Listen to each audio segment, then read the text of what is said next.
Sejam bem-vindos a mais um vídeo, né? O nosso último vídeo aqui da nossa playlist de introdução ao Pygame, no qual a gente vai trabalhar aqui, né, na aula 8, o gerenciamento de telas, né?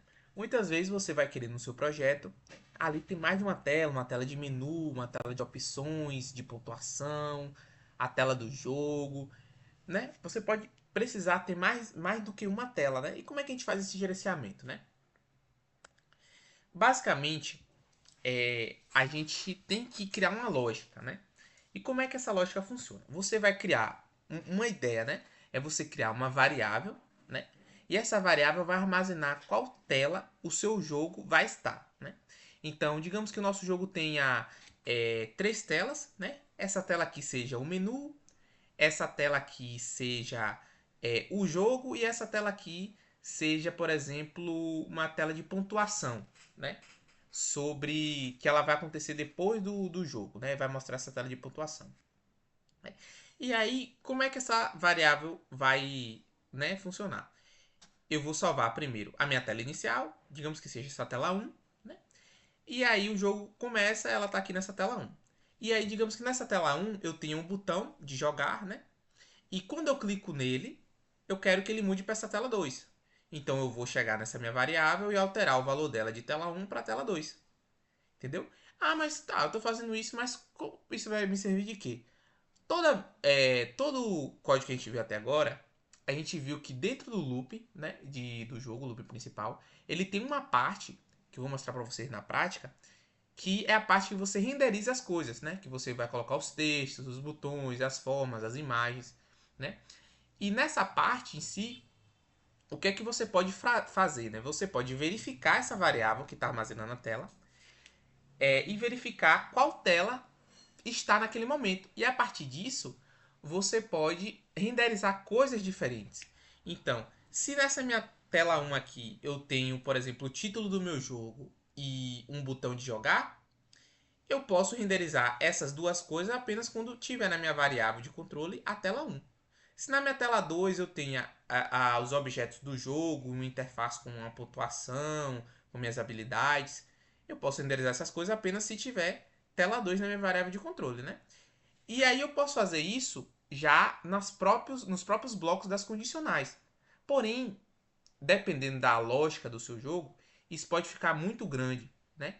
E ficar ruim de se ler, né? E de fazer a manutenção ali, né? Quando você for querer fazer alterações. Então, o que é que eu recomendo você fazer? Para cada tela, você cria uma função, onde dentro dessa função vai estar a renderização dos objetos. Né? Então, quando tiver na tela que você quer, você chama aquela função respectiva a ela. Né? Que eu fiz desse jeitinho aqui, né? No projeto que eu vou mostrar para vocês. Né?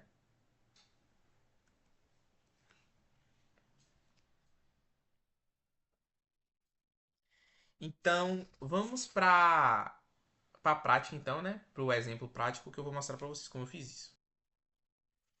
Tá. Então, aqui, né? A gente tem aqui, pelo menos inicialmente, né? Bem parecido com o que a gente já viu nos outros códigos, né? A gente tem aqui até uma cor nova, a cor cinza. Aí aqui eu defino, né, algumas fontes, né? Porque eu vou dar um play aqui para vocês verem. Basicamente, ele gera essa telinha aqui, né? Um menuzinho, né? Aí aqui tem dois botões, um jogar e um sobre, né? Que eles são criados aqui, né? Então ele cria ali uma área, né? Para eu detectar a colisão, como a gente já tinha visto, né?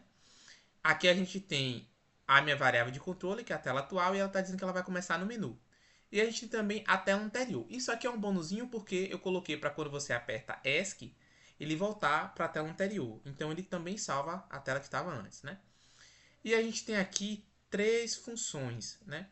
A gente tem aqui, na verdade são duas, porque as outras duas telas são utilizam essa mesma função aqui, né, de desenhar um texto central, porque vou mostrar aqui um exemplo para vocês. Quando eu clico em jogar, ele só aparece aqui esse título aqui, tela de jogo, e quando eu clico em sobre, ele aparece aqui apenas a tecla sobre, né? Então, basicamente, é, ele cria esses botões e aí tem essas duas funções aqui, né? E aí, a gente tem aqui o nosso loop principal, né? Que basicamente aqui tem os eventos, né? Quando ele aperta a tecla ESC, ele volta para a tela anterior, né? quando ele aperta, ele clica, né, com o botão esquerdo do mouse. Se a tela atual for menu, ele verifica se colide com o botão de jogo, né? Aqui, ó, botão jogar, ponto colide point, do mouse, como a gente já viu nos exemplos anteriores. Ou então se colide com o botão sobre. Aí dependendo, ele muda da tela anterior para a tela atual e da tela atual para a tela ali que a gente selecionou, né? E aí o seguinte, na hora de desenhar as telas, ou seja, isso aqui tudo ainda dentro do loop, né?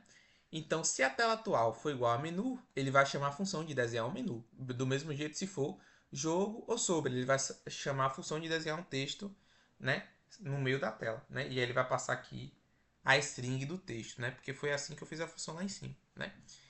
E aí ele vai renderizar coisas diferentes de acordo com a tela que ele tá. Como vocês podem ver aqui que ficou, né? Que eu tinha mostrado aqui para vocês. Então é muito simples, né? E vocês podem ver, apesar do que o código está um pouco grande, que isso tudo é basicamente, né, a junção das coisas que a gente viu, né? Colisão, texto, eventos. Então a gente mistura isso tudo para conseguir criar, né, diferentes coisas, entendeu? Então você juntando essas partes, é claro que, né, vira e mexe você vai precisar de algum conhecimento, né, que não teve aqui nas aulas, mas aí você consulta a documentação, consulta outras fontes também. E aí você consegue montar, né, o jogo aí que você está querendo, a interface que você está querendo. Lembrando que o Pygame também pode ser usado para fazer interfaces, né? Ou seja, não precisa necessariamente você usar ele só para jogo, né? Apesar de que o foco dele é jogo. Mas é isso basicamente, né, sobre esse gerenciamento das telas, né? Mais para mostrar para vocês a lógica em si. Lembrando que tanto os slides quanto os códigos estão na descrição, juntamente também com o link para documentação. E com isso, né, a gente encerra aí a nossa playlist, né, a nossa última aula aí. Eu espero que tenham gostado, que tenha ajudado vocês. E é isso. Até a próxima.